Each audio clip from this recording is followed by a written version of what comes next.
इस वीडियो में हम चर्चा करेंगे प्रकाश के बारे में। प्रकाश जो है वो एक इम्पोर्टेंट चैप्टर बनता है। प्रकाश एक प्रकार का क्या है, भौतिक कारक है। ये एक जो हमें क्या करता है, देखने की संवेदना देता है। प्रकाश हमें देखने की संवेदना देता है, अर्थात देखने की अनुभूति प्रदान जो करता है वो प्रकाश करता है।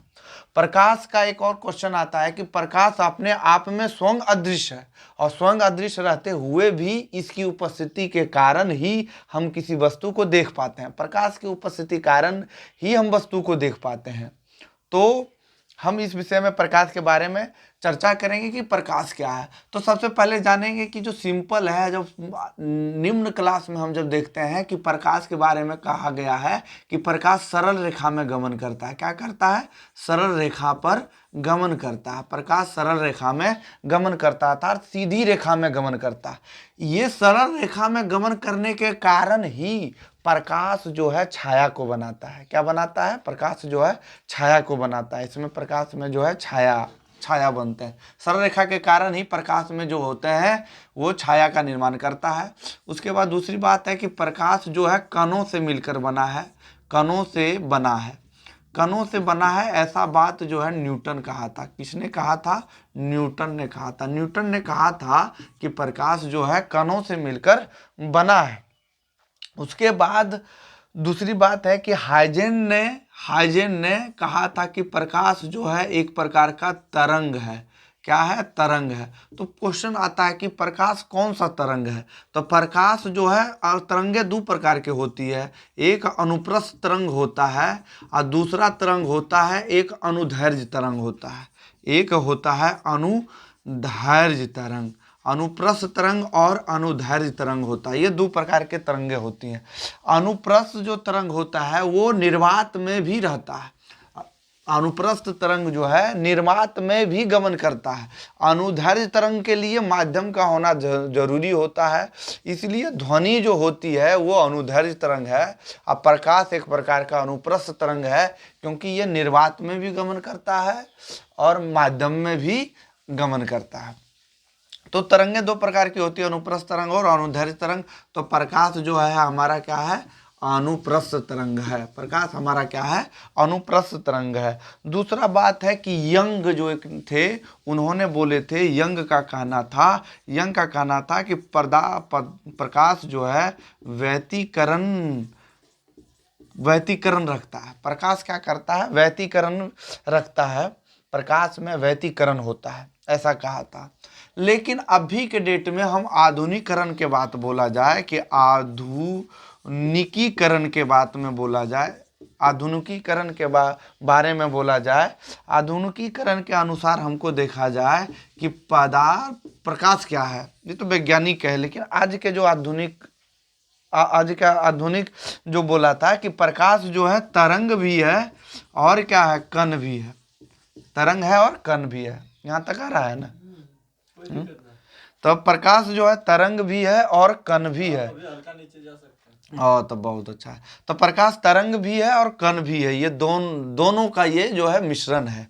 तो प्रकाश आज के डेट में तरंग भी है और अपने आप में कण है। वो रेखा से इन्हें बताने में कोई इशू नहीं है। अच्छा, ठीक। रेखा जो अब हम बात करेंगे कि प्रकाश में एक प्रकार की गति होती है। क्या होती है? प्रकाश में गति होती है। और इस गति को, प्रकाश की गति को किसने खोजा था? तब प्रकाश की गति को रोमर ने खोजा था। ये क्वेश्चन पूछा जाता है कि प्रकाश की वेग का पता लगाया, गति यानी वेग। प्रकाश का वेग का पता किसने लगाया? प्रकाश का वेग का पता जो है, वेग का जो पता है वो रोमर लगाया था। प्रकाश के वेग का जो पता है वो रोमर लगाया था। रोमर नामक वैज्ञानिक ने प्रकाश के वेग का पता लगाया था। उन्होंने बाद में पता चला कि जो है प्रकाश का जो वेग है 3 गुना 10⁸ मीटर पर सेकंड प्रकाश का वेग है। अर्थात हम कह सकते हैं कि 1 सेकंड में जो है प्रकाश जो है 3 लाख किलोमीटर की 3 गुना 10⁸ मीटर की दूरी तय करती है। अब हम जानेंगे कि प्रकाश के नियम।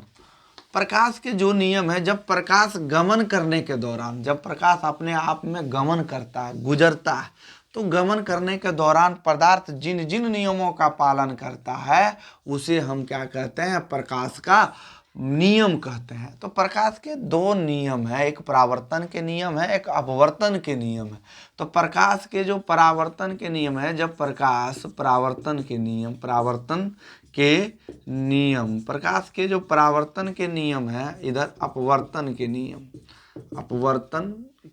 नियम।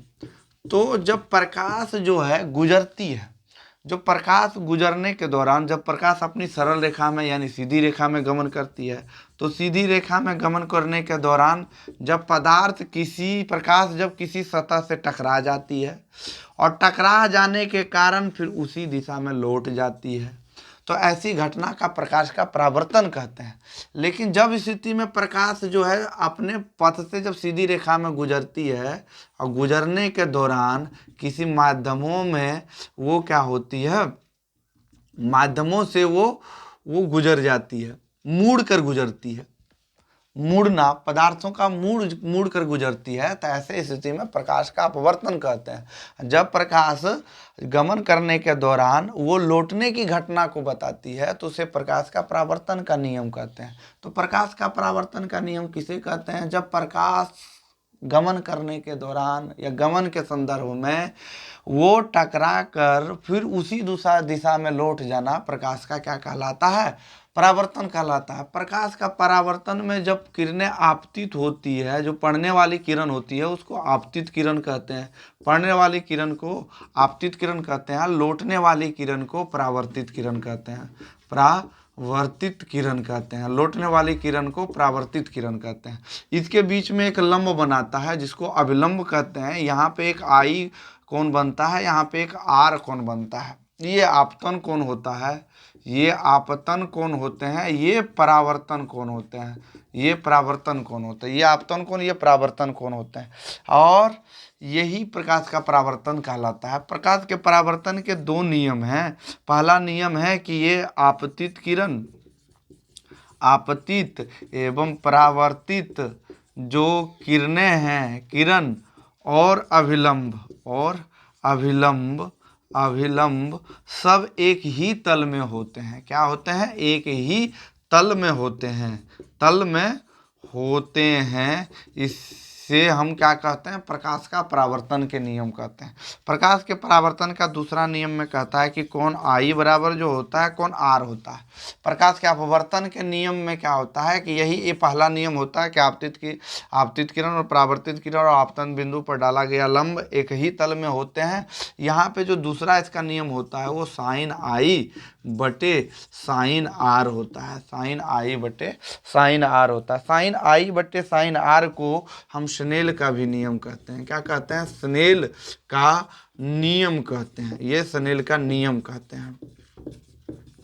हम जो परावर्तन में प्रकाश के दर्पण के बारे में अध्ययन करते हैं। परावर्तन में दर्पण आता है, अपवर्तन में लेंस के बारे में अध्ययन करते हैं, क्योंकि अपवर्तन की जो घटनाएं होती है वो लेंस में होती है और परावर्तन की जो घटनाएं होती है वो दर्पण में होती है, जिसके कारण परावर्तन के घटना के कारण ही हम किसी दर्पण में अपने फेस को देख पाते हैं। जैसे समतल दर्पण में हम अपने फेस को देख पाते हैं।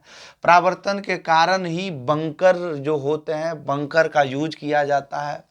और किसी वस्तु को हम देखते हैं, वो देखने की जो अनुभूति होती है वो प्रकाश के परावर्तन के कारण ही हमें महसूस होती है। दूसरी बात है अपवर्तन। तो अपवर्तन की एक ऐसी घटना है जिस घटना में कोई भी अगर पानी में अगर छड़ी को डुबाएंगे तो छड़ी का टेढ़ा प्रतीत होना वो अपवर्तन के नियम के कारण होता है।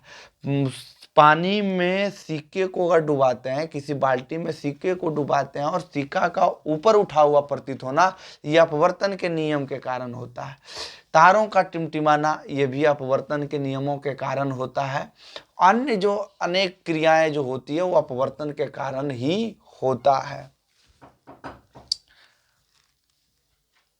तो इस प्रकार से हम जो है प्रकाश के नियम के बारे में व्याख्या की।